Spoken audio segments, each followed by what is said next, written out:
Jack Coy grew up in Oregon. He began his service after graduating from Clay High School. He wanted to fight for this country. He loved this country, and he enlisted on his own. On February 24, 1944, U.S. Army Air Force Staff Sergeant Jack Coy was killed in action. Jack was a tail gunner, and he was in a B-24 Liberator.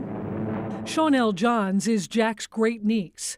The family has a collection of pictures, letters, medals, and some of his personal items.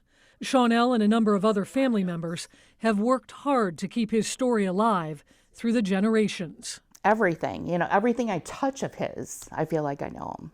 Jack was unaccounted for after his plane was shot down. In 1952, the organization that searched for and recovered fallen American personnel in the European theater took custody of unidentified remains from a German cemetery. It was believed the remains belonged to those on board Coy's downed aircraft, but at the time it was not possible to identify the remains, and they were buried in Belgium.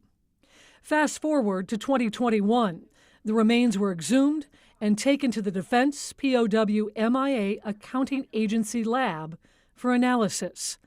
A letter Shawnell's mom received years earlier would help lead to answers. Saying that they want to get DNA samples from the family, so if they do ever find any remains, they can try to identify them through DNA. And my mom and I did that, and that was probably 5 years ago.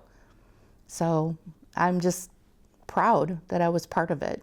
And last fall came the news that through that DNA analysis, Jack's remains had been identified.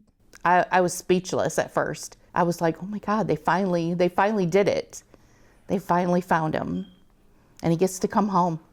The final chapter of Jack's life story took 80 years to write, and soon this grave marker in Willow Cemetery will be more than just a name.